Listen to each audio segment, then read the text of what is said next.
Bienvenue sur la chaîne. Ici, on parle de Magic et surtout de Commander multijoueur en mode fun et détendu. Je suis Sir Galahad et je m'engage à vous expliquer un nouveau deck. Notre deck Commander du jour est basé sur un préconstruit sorti il y a quelques temps dans une extension appelée Moderne du Horizon 3. Homo, reine de Vésuva, est une créature à la fois verte et bleue qui sort sur 3 manas, une mana soit verte soit bleue et 2 incolores. Elle a le change-forme et noble comme type de créature, elle est 1-5 et elle dit à chaque fois qu'elle arrive sur le champ de bataille ou qu'elle attaque, on va pouvoir mettre un marqueur tout sur jusqu'à un terrain ciblé et jusqu'à une créature ciblée.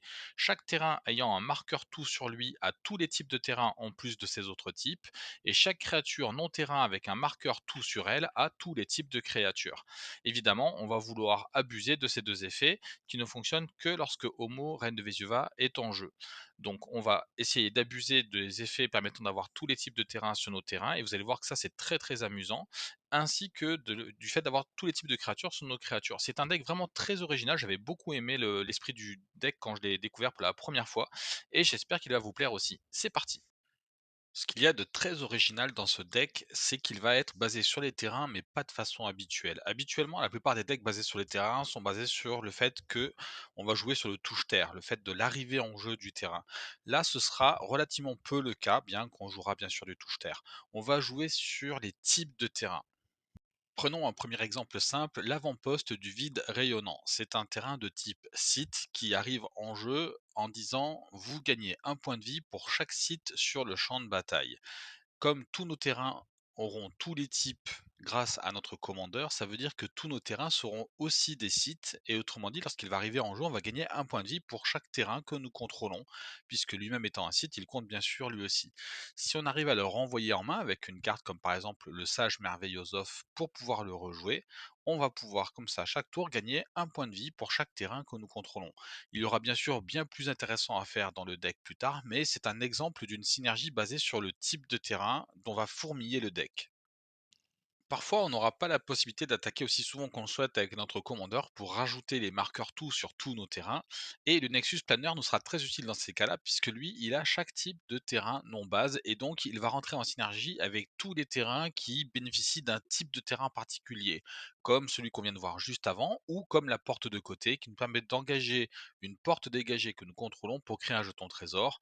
On pourra alors engager le Nexus Planner, qui est du coup lui aussi une porte, afin de pouvoir créer un jeton trésor. Alors là, on est sur une synergie qui est dans le deck de base, dans le préconstruit, et que je trouve très intéressante, même si elle ne repose pas particulièrement sur le type de terrain. Les profondeurs obscures, lorsqu'elles arrivent en jeu, on va pouvoir mettre 10 marqueurs glace dessus. À chaque fois qu'on paiera 3 manas incolores, on pourra retirer un marqueur glace des profondeurs obscures. Et dès lors qu'elles n'ont plus de marqueurs glace sur elles, on peut les sacrifier et mettre en jeu un jeton de créature légendaire 20-20 noir avatar avec le vol et l'indestructible nommé Marit Laguet. Les scènes de théâtre, c'est un terrain qui, pour 2 incolores, on va pouvoir devenir une copie d'un terrain ciblé, excepté qu'elle garde cette capacité.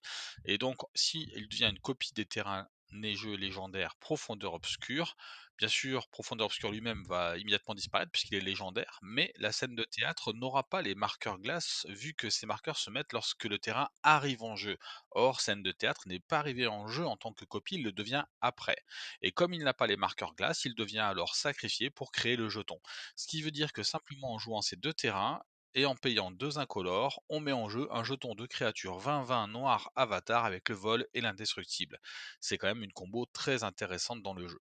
Le jeu étant vraiment basé sur ce que font nos terrains, Vesuva est un terrain extrêmement intéressant. Il va nous permettre de pouvoir copier un terrain.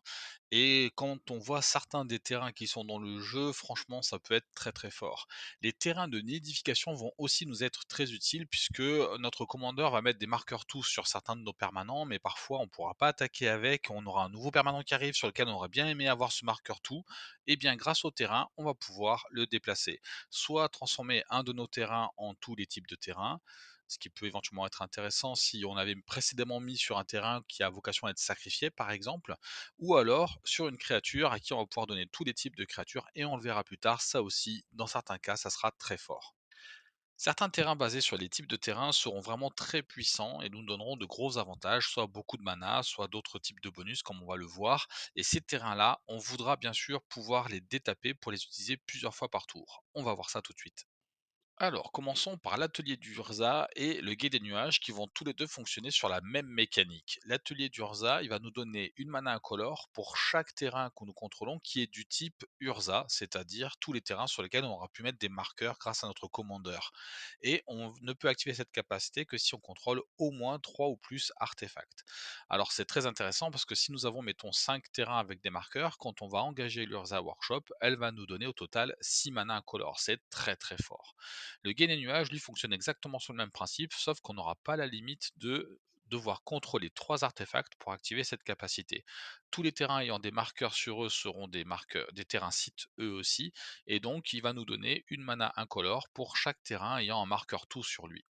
La porte du basilic, quant à elle, va nous permettre de pouvoir frapper très très fort, puisque tous nos terrains seront aussi des portes du coup, et en tapant deux incolores et la porte, on va donner plus X à une créature ciblée jusqu'à la fin du tour, X étant le nombre de portes que nous contrôlons.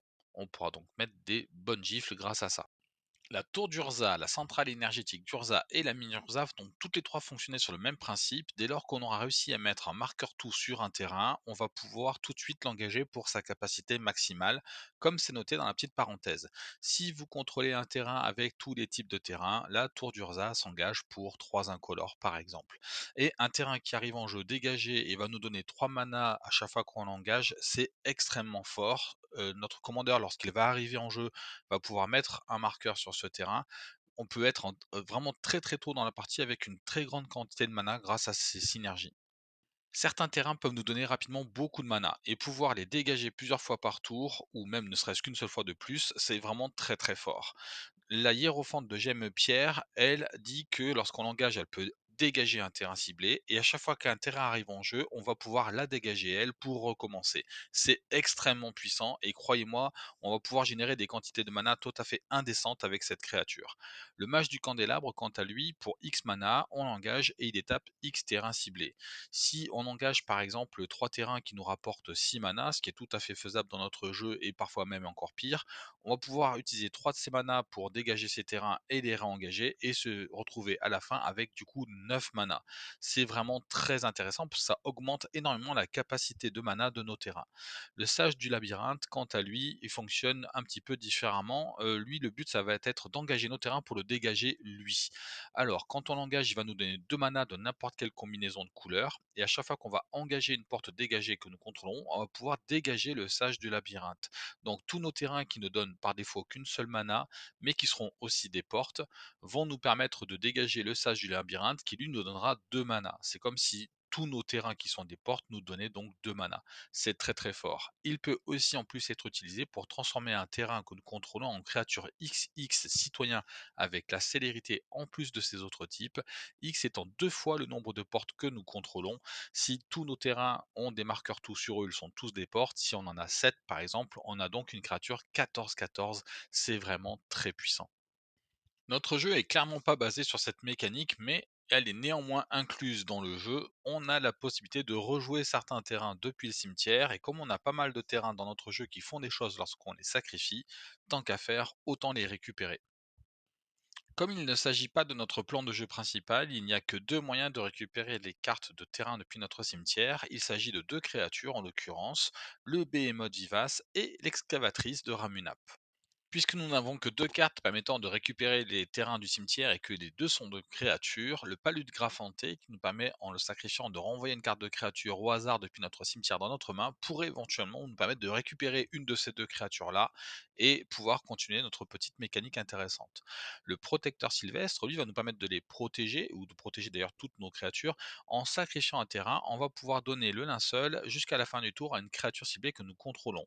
Alors, on va utiliser ça avec parcimonie, mais néanmoins, dans certains cas, protéger une carte maîtresse de notre jeu en sacrifiant un terrain, ce sera vraiment très très fort. Et enfin, pour finir, le portrait craché, c'est un rituel qui va me permettre de créer un jeton qui est une copie d'une créature ciblée, pas forcément une créature que nous contrôlons d'ailleurs, et on va le voir, on a certaines créatures dans notre jeu qui sont vraiment très puissantes à copier, et en plus on peut jouer ce sort depuis notre cimetière en défaussant un terrain, et cela n'exile pas le sort par la suite, donc on pourra le refaire à chaque fois qu'on va se défausser d'un terrain, et là la synergie avec nos deux créatures qui permettent de récupérer les terrains du cimetière, évidemment on la voit, elle est très intéressante. Voyons maintenant les terrains que l'on peut sacrifier par eux-mêmes. Nous avons la caverne de la tentation. Pour 4 mana, on peut le sacrifier pour mettre 2 marqueurs plus un sur une créature ciblée. Ce sera un des effets les moins intéressants qu'on aura parmi les cartes qu'on va sacrifier, mais ça peut toujours être utile. Et surtout, c'est un terrain qui arrive en jeu dégagé. Et dès qu'on aura mis un marqueur tout sur lui, il nous donnera toutes les couleurs qu'on voudra. Donc de toute façon, ce sera jamais un terrain qui ne servira à rien. La pépinière cachée et la cataracte cachée vont fonctionner toutes les deux sur le même principe. On va pouvoir payer une mana colorée et 4 incolores pour les sacrifier et faire découvrir 4.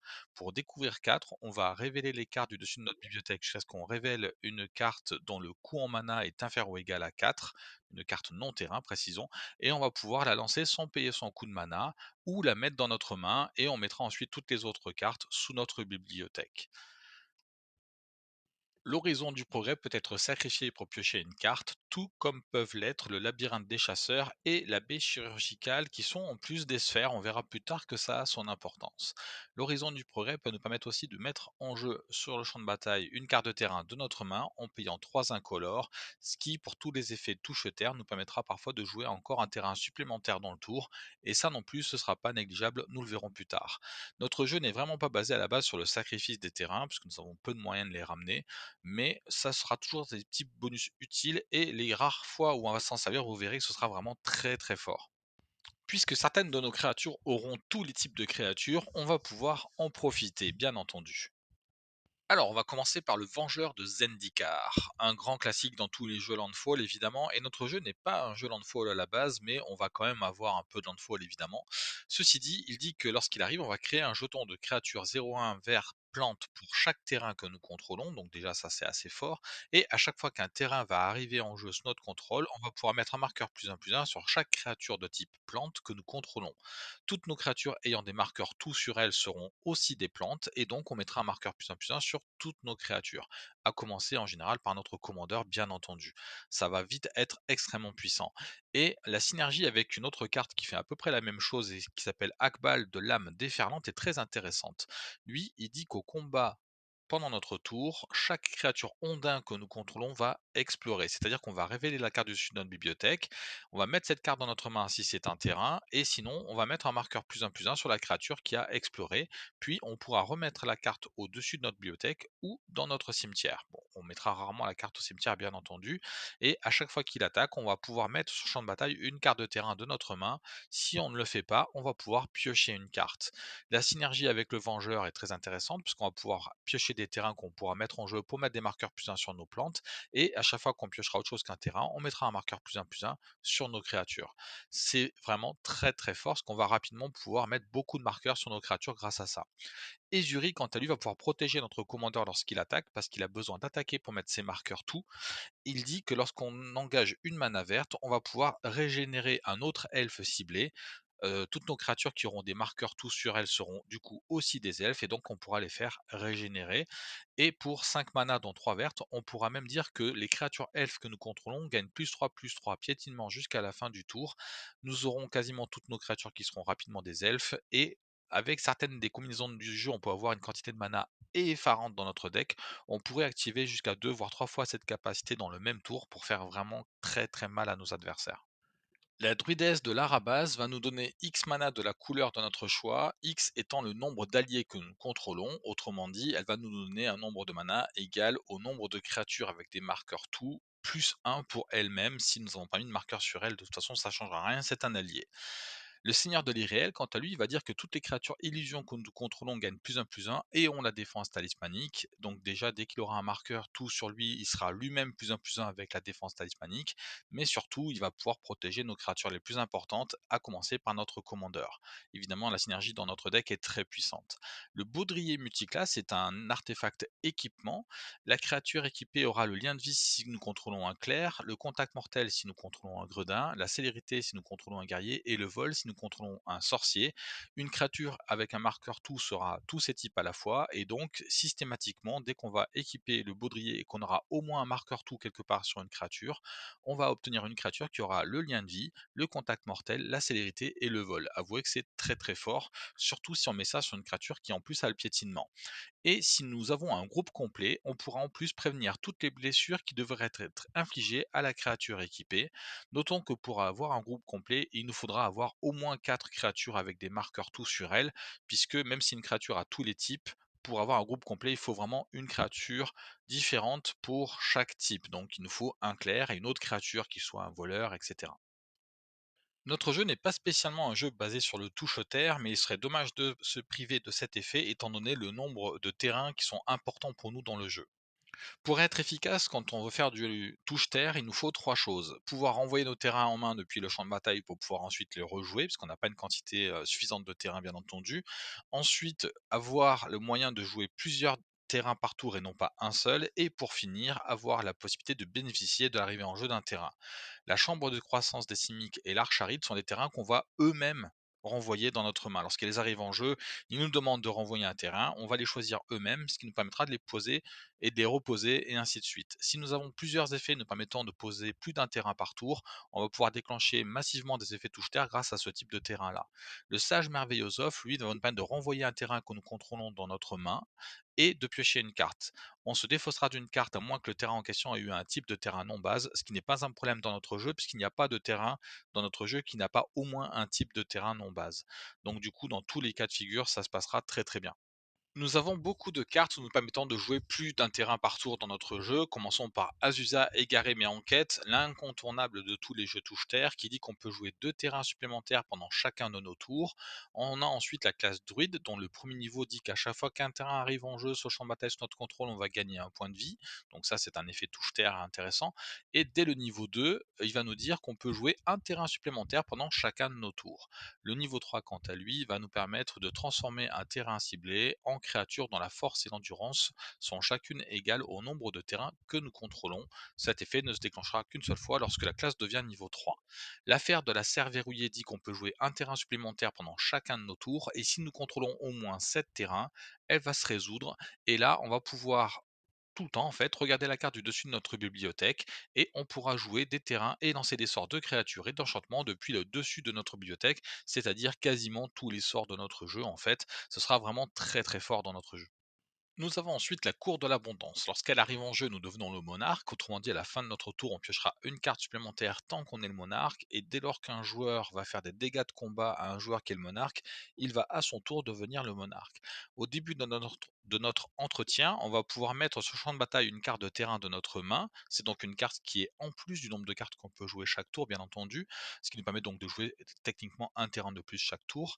Et surtout, si on est le monarque, on pourra à la place mettre sur champ de bataille une carte de créature ou de terrain de notre main, ce qui est un bonus non négligeable. La dryade du bosquet ilysien dit qu'on peut jouer un terrain supplémentaire pendant chacun de nos tours et que tous les terrains que nous contrôlons ont chaque type de terrain de base en plus de leurs autres types, ce qui permet de pouvoir bénéficier de cet effet sur les terrains sur lesquels on n'aurait pas mis un marqueur tout grâce à notre commandeur. C'est aussi très intéressant. La bubale de parcelle, quant à elle, elle dit que pour une mana, on peut l'engager, regarder la carte du dessus de notre bibliothèque. Si c'est une carte de terrain, on la met sur champ de bataille, donc c'est un terrain supplémentaire qu'on peut poser dans le tour. Et si on ne la met pas sur champ de bataille, on peut la mettre dans notre main, autrement dit, c'est une pioche. Donc c'est vraiment très très fort. Sa capacité de mutation sera un peu plus délicate à utiliser, puisque toutes les cartes de créatures qu'on aura en jeu avec des marqueurs tout sur elles seront aussi des humains et donc ne pourront pas recevoir la mutation.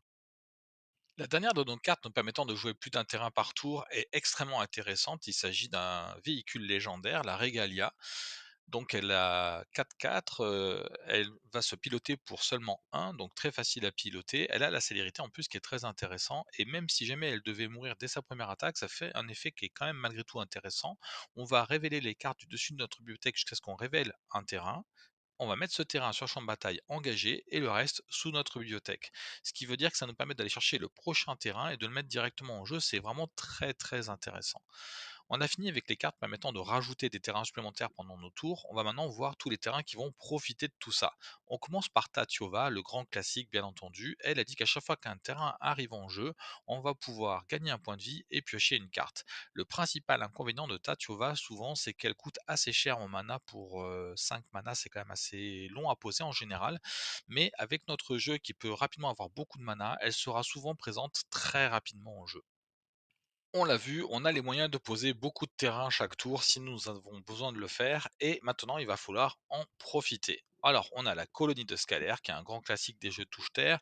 À chaque fois qu'un terrain arrive en jeu, on va pouvoir créer un jeton 1-1 vers insecte, mais si nous contrôlons au moins 6 terrains, à la place, on va créer un jeton qui est une copie de la colonie de Scalaire, et ça va aller très très vite, comme vous l'imaginez, puisque dès lors qu'on a une copie, la prochaine fois qu'un terrain arrive en jeu, on en crée du coup, chacun se déclenche séparément, on en crée donc 2, on passe donc à 4. La fois d'après, on en crée 4, on passe à 8 et ainsi de suite. C'est rapidement indécent cette créature. L'élémental du roulis, quant à lui, dit qu'à chaque fois qu'un terrain arrive sur champ de bataille sous notre contrôle, on va pouvoir acquérir le contrôle d'une créature ciblée tant que nous contrôlons l'élémental de roulis. Là encore, ça peut rapidement devenir une condition de victoire dans notre jeu. Et enfin, pour finir, les ballottes déchaînées, en plus d'avoir le bon goût d'être un 6-6 piétinement, nous dit qu'à chaque fois qu'un terrain arrive en jeu sous notre contrôle, on pourra créer un jeton de créature 4-4 verte bête, et là encore, ça peut rapidement devenir une condition de victoire à lui tout seul. Et pour finir, le sanctuaire mystique, nous avons la possibilité de le renvoyer en main avec une carte comme le Sage Merveillosoph pour abuser cette carte. Quand il arrive en jeu, il est dégagé si nous contrôlons au moins 3 autres îles, autrement dit 3 autres cartes ayant des marqueurs tour sur elles feront l'affaire. Quand le sanctuaire mystique arrive sur le champ de bataille dégagé, on peut mettre une carte d'éphémère de rituel ciblée de notre cimetière au-dessus de notre bibliothèque. Ça va nous permettre de pouvoir rejouer régulièrement certains sorts de notre jeu, et franchement, dans certains cas, ça va être extrêmement puissant.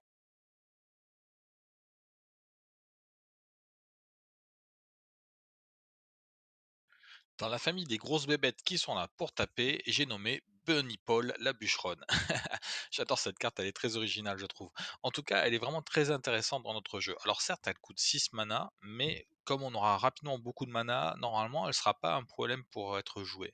Elle est 6-5 avec la portée, donc déjà c'est intéressant parce que ça nous fera un bon bloqueur pour nous défendre contre les créatures qui ont le vol. Quand elle arrive sur le champ de bataille, on va créer Beau, un jeton de créature légendaire bleu bovidé avec la force et l'endurance de cette créature sont chacune égales au nombre de terrains que nous contrôlons. Autrement dit, Beau va devenir de plus en plus fort. Et en plus, à chaque fois qu'on va attaquer, peu importe qui attaque, on va piocher une carte et on pourra mettre sur le champ de bataille une carte de terrain depuis notre main ou depuis notre cimetière. C'est extrêmement fort parce que ça nous permet de pouvoir faire du landfall, de ranimer des terrains depuis notre cimetière, et on l'a vu précédemment dans notre plan de jeu, cela est intéressant, et ça nous permet surtout de piocher. Bref, c'est une carte qui est à la fois offensive, défensive, qui fait piocher, qui fait du landfall, qui nous ramène des terrains du cimetière. Elle fait absolument tout ce qu'on a envie de faire dans ce deck. Le rituel, la biomancie agressive, est un rituel qui peut coûter très cher en mana pour faire son effet, puisque dès lors que X va être supérieur à 1, ça va rapidement exploser, hein, c'est exponentiel d'ailleurs. Mais son effet est très puissant, et surtout, nous avons un deck qui peut produire d'énormes quantités de mana. Il m'est déjà arrivé de lancer ce sort pour un X vaut 4 voire 5, et donc de faire des effets absolument démentiels. On va créer X jetons qui sont des copies d'une créature ciblée que nous contrôlons, excepté qu'ils ont, quand cette créature arrive sur le champ de bataille, elle se bat contre jusqu'à une créature ciblée que nous ne contrôlons pas. Et ça tombe bien puisque la prochaine carte, l'hydre de bruyère, est parfaitement un exemple de quelque chose qu'on voudra copier avec la biomancie agressive, puisqu'elle n'est pas légendaire. C'est une plante, donc elle va synergiser avec le vengeur de Zendikar qui dit qu'à chaque fois qu'un terrain arrive en jeu, on met un marqueur +1/+1 sur chaque plante que l'on contrôle. Elle est 6-6 piétinement, ce qui est déjà extrêmement fort, et elle dit en plus qu'à chaque fois qu'elle va faire des dégâts de combat à un joueur, on pourra mettre X marqueur +1/+1 sur une créature ciblée que nous contrôlons. Ça peut être elle-même, X étant le nombre de types de terrains de base parmi les terrains que nous contrôlons, et dès lors que nous avons un marqueur tour sur un terrain, on mettra forcément 5 marqueurs +1/+1 à chaque fois, puisqu'on aura tous les types de terrains de base. Et bien entendu, c'est typiquement le genre de carte qu'on va vouloir récupérer avec le sanctuaire mystique pour pouvoir rejouer à nouveau notre jolie carte biomancie agressive, créer plein de jetons supplémentaires et vraiment faire énormément de dingueries avec tout ça. Et puisque notre but, clairement, c'est d'avoir énormément de mana, ces 3 cartes vont parfaitement synergiser avec notre plan de jeu. Le Krasis hydroïde, en plus d'avoir le vol et le piétinement, va arriver sur le champ de bataille avec X marqueurs plus un sur lui, et lorsqu'il a été lancé, il va nous faire gagner la moitié de X en cartes piochées et la moitié de X en points de vie gagnés. Les deux sont arrondis à l'inférieur, bien entendu. C'est une carte qui va être extrêmement puissante dans notre jeu. On pourra très souvent avoir un X qui est supérieur à 10 et faire des grosses patates avec cette carte. Le repère de l'hydre, quant à lui, pour une mana verte et X, on va pouvoir le transformer en créature XX verte hydre jusqu'à la fin du tour. Avec beaucoup de mana, ça sera vraiment une très grosse créature très puissante. Malheureusement, elle n'aura pas le piétinement, mais ça reste très très fort. Et le maître de couvée de l'hydre, lui, quant à lui, quand on va le rendre monstrueux, bon, déjà, il va devenir très puissant, évidemment, mais encore une fois, il a toujours pas le piétinement, malheureusement, mais il va nous permettre de créer énormément de jetons très très puissants, et ça, c'est très intéressant. Quand on arrive à avoir un X à 12 ou 14, créer 6 ou 7 jetons qui sont tous soit C6, soit 7-7, c'est vraiment très puissant. Voici encore trois créatures extrêmement puissantes. L'hydre d'Ulvenwald a une force et une endurance égale au nombre de terrains que nous contrôlons et il a la portée. Et en plus, lorsqu'il arrive en jeu, on va aller chercher n'importe quel terrain dans notre bibliothèque, peu importe son type, et on va pouvoir le mettre sur le champ de bataille engagé. Étant donné les terrains qu'on a dans notre jeu, c'est vraiment très très fort. Molimo, Maro Sorcier, quant à lui, il va aussi avoir une force et une endurance égale au nombre de terrains que nous contrôlons, sauf qu'en plus, il a le piétinement. Et enfin, Multani, avatar de la Yavi Maya, il a la portée et le piétinement. Il est plus un pour chaque terrain que nous contrôlons et chaque carte de terrain dans notre cimetière. Et en plus, pour une mana verte et une incolore, il peut nous permettre de renvoyer deux terrains que nous contrôlons dans notre main pour le renvoyer dans notre main depuis notre cimetière. Et cette dernière capacité va nous permettre de rejouer certains terrains, comme par exemple celui qui nous permet de récupérer un rituel ou un éphémère du cimetière pour remettre sur le dessus de notre bibliothèque et pouvoir faire pas mal de dingueries avec. Ces cartes coûtent assez cher en mana, mais comme nous aurons beaucoup de mana rapidement avec notre jeu, elles peuvent sortir vite et être assez violentes. On va finir ce chapitre avec deux cartes intéressantes. La lame de la Lothlorien, qui dit que à chaque fois que la créature équipée attaque, elle inflige un nombre de blessures égal à sa force à une créature ciblée que le joueur défenseur contrôle, et elle coûte que 2 mana à équiper si la créature est de type elfe, ce qui avec notre commandeur sera quasiment toujours le cas. Notons la petite synergie très intéressante avec le baudrier multiclasse, puisque la créature équipée aura très souvent le lien de vie et le contact mortel, ce qui veut dire que, quelle que soit sa force, elle va de toute façon tuer la créature qui sera ciblée par la lame de la Lothlorien et en plus nous fera gagner au passage quelques points de vie. La seconde carte est un rituel, c'est la marche depuis Velisvel. Rituel très très puissant puisqu'on va choisir un type de terrain non base comme par exemple porte, sphère, etc. Et chaque type de terrain de ce type que nous contrôlons devient une copie d'une créature ciblée jusqu'à la fin du tour et il acquiert la célérité. Alors, il y a énormément de combos et de synergies avec cette carte, je vais pas toutes les décrire, je vais donner juste 2 exemples. Par exemple, la druidesse de l'Arabase qui dit que lorsqu'on l'engage, elle nous donne X mana d'une couleur de notre choix, X étant le nombre d'alliés que nous contrôlons. Si tous les terrains de type, porte par exemple qu'on contrôle deviennent des druidesses de l'Arabase, vous imaginez la quantité de mana qu'on va être capable de générer, ça peut être totalement indécent puisque quasiment tous nos terrains de toute façon seront du type porte grâce à notre commandeur. L'hydre de la bruyère est aussi une créature qui peut être intéressante de copier, puisque à chaque fois qu'on va faire des dégâts à un adversaire avec une créature 6-6 piétinement, et si tous nos terrains deviennent des 6-6 piétinement, on pourrait faire beaucoup de dommages. On pourra mettre jusqu'à 5 marqueurs plus un sur une créature ciblée. On va pouvoir par exemple mettre tous ces marqueurs sur notre hydre originel. Comme elle a le piétinement, le tour d'après, ça va faire très mal. Bref, ce sort peut vraiment faire des dingueries. Très souvent, ce sera une condition de victoire au moment où nous allons le lancer.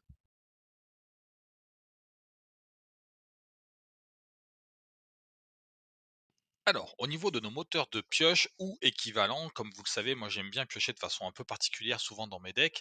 Je vous propose déjà deux cartes qui synergisent très bien ensemble, le FBLE, perdu dans la prairie, et l'éco-pélagique. Vous avez vu comme je prononce bien le nom du petit homoncule. Alors, l'éco-pélagique dit qu'au début du combat, pendant notre tour, on va explorer, c'est-à-dire qu'on va pouvoir révéler la carte du dessus de notre bibliothèque. Si c'est une carte de terrain, on la met dans notre main, et sinon, on met un marqueur plus un sur l'éco-pélagique et on remet la carte sur le dessus de la bibliothèque ou on la met dans notre cimetière.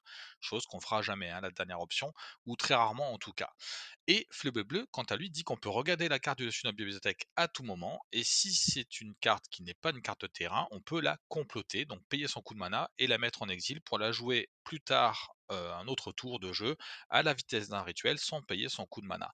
Et la synergie est la suivante, on va regarder la carte à tout moment grâce à Fleu Bleu. Si c'est une carte de terrain, on va attendre la phase de combat. On va la récupérer en main grâce à l'épopée pélagique. Si c'est pas une carte de terrain, on va pouvoir la jouer de façon à être sûr de récupérer notre terrain grâce à l'écho pélagique lorsque la phase de combat va commencer. Ces deux créatures en synergie vont nous permettre de chaque tour mettre une carte en complot et piocher une carte de terrain, voire mettre deux cartes en complot et piocher une carte de terrain. Ça va vraiment être très synergique. La carte d'expédition et la map monde sont toutes les deux là pour faire la même chose, aller chercher n'importe quel terrain dans notre bibliothèque, donc pas un terrain de base justement, la révéler et la mettre dans notre main. C'est extrêmement puissant dans notre plan de jeu, évidemment. Le monument à la perfection, quant à lui, peut nous permettre d'aller chercher dans notre bibliothèque une carte de terrain de base, il n'y en a pas, une carte de sphère, il y en a, une carte de site, il y en a, et même des très très fortes, de la révéler et de la mettre dans notre main, puis de mélanger.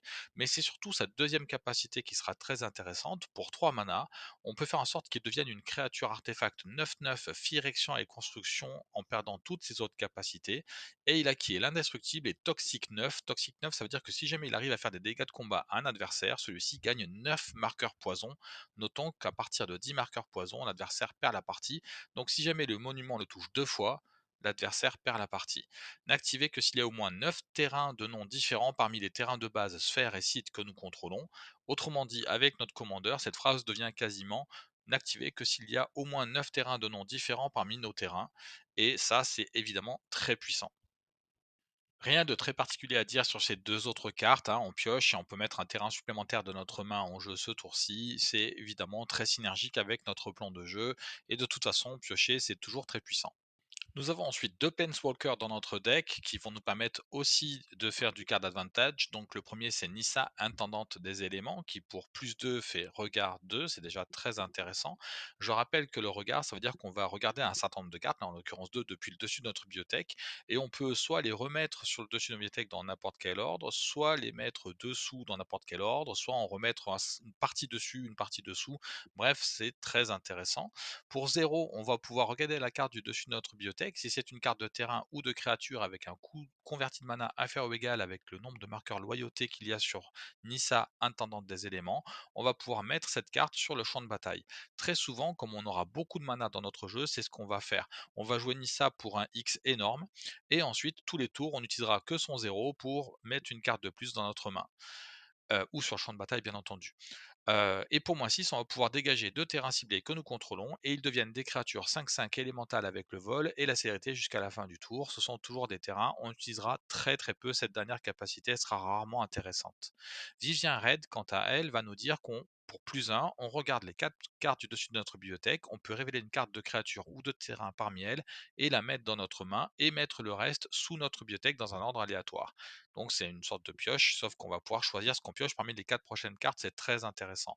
Pour -3, elle nous permet de détruire une cible artefact, enchantement ou créature avec le vol, ce qui là encore est très très fort. Et pour -8, on gagne un emblème avec les créatures que nous contrôlons gagnent +2/+2, vigilance, piétinement et indestructible. Comme on a besoin d'attaquer avec notre commandeur pour déclencher son effet, ce -8 sera très intéressant, même s'il faut au minimum 4 tours avant de pouvoir l'activer, ça reste très intéressant. Et on va finir avec ses tutors et ce sort de pioche. L'âge de la promesse et le regard sylvestre nous permettent d'aller chercher des cartes de terrain, y compris des cartes de terrain non base. C'est très très fort parce qu'on a des cartes de terrain qui sont vraiment très puissantes dans notre jeu et qui font partie de combos et de synergies très très efficaces. On va pouvoir aller les chercher grâce à ces sorts-là.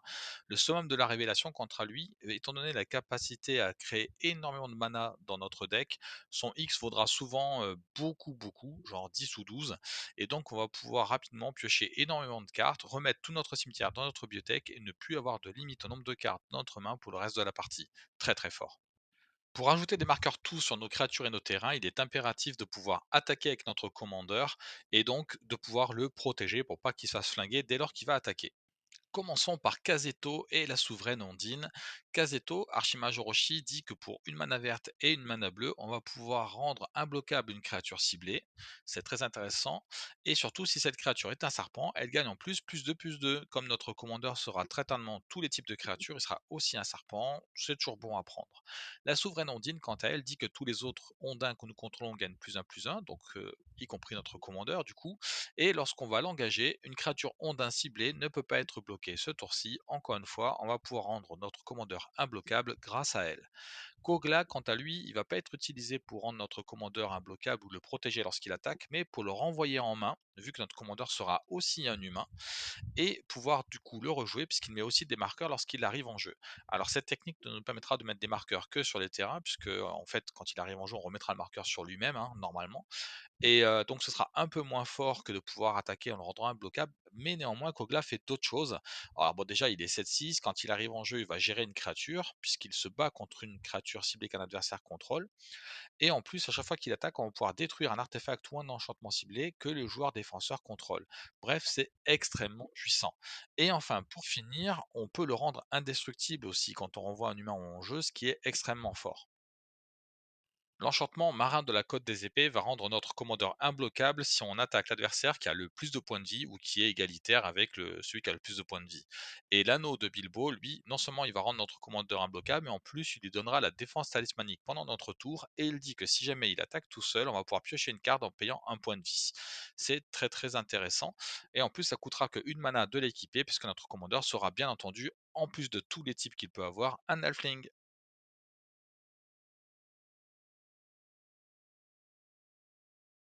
Réveiller la bête va pouvoir nous permettre de détruire n'importe quel permanent en éphémère en donnant en échange un jeton 3/3 verte à son propriétaire. Et résidence collective, lui, est encore mieux, puisque pour une mana verte et une incolore, on va pouvoir soit détruire un artefact, soit détruire un enchantement, soit donner la défense talismanique et l'indestructible à une créature jusqu'à la fin du tour. Et pour chaque mana verte supplémentaire, on pourra choisir plus d'un des effets possibles. C'est-à-dire que si jamais notre adversaire essaie de détruire un de nos permanents, une de nos créatures plutôt, pardon, on va pouvoir la protéger pour une verte et une incolore, et en payant 2 vertes de plus au passage, on pourra détruire un artefact et un enchantement ciblé. Nous avons 2 effets pouvant faire des effets de masse. Nous avons la malédiction du pourceau qui va pouvoir exiler X créatures ciblées. Chaque créature exilée de cette façon sera remplacée par un jeton de créature 2/2 verte sanglier. Et étant donné la quantité de mana, le X peut être très élevé, donc ça peut vraiment faire très très mal ce sort. Mais néanmoins, l'adversaire gardera quand même des jetons pour bloquer en échange, donc c'est très très fort, mais sans être non plus une condition de victoire immédiate. Le déluge spectral, lui, par contre, peut l'être éventuellement, puisqu'il dit qu'on va renvoyer chaque créature que nos adversaires contrôlent ayant une endurance inférieure ou égale au nombre d'îles que nous contrôlons dans la main de leur propriétaire. Comme tous nos terrains peuvent rapidement devenir des îles grâce à notre commandeur, il est possible qu'on puisse grâce à ça renvoyer absolument toutes les créatures que nos adversaires contrôlent dans leurs mains, et ça très souvent ce sera une victoire dans la foulée. La copie de terrain permet de copier n'importe quel terrain que nous contrôlons. C'est vraiment très très fort, surtout qu'on a vraiment des terrains qui peuvent faire des choses très très puissantes. Et la peinture de Rennes va nous permettre la même chose, sauf qu'on va pouvoir éventuellement copier aussi un artefact ou une créature. C'est très très fort. Rappelons-nous que nous avons un terrain nous permettant de ramener un rituel ou un éphémère depuis notre cimetière sur le dessus de notre bibliothèque. Donc si on s'amuse à copier ce terrain avec la peinture de Realm, on va pouvoir ramener le rituel sur le dessus de la bibliothèque pour pouvoir recommencer ça tous les tours. C'est aussi une boucle assez intéressante.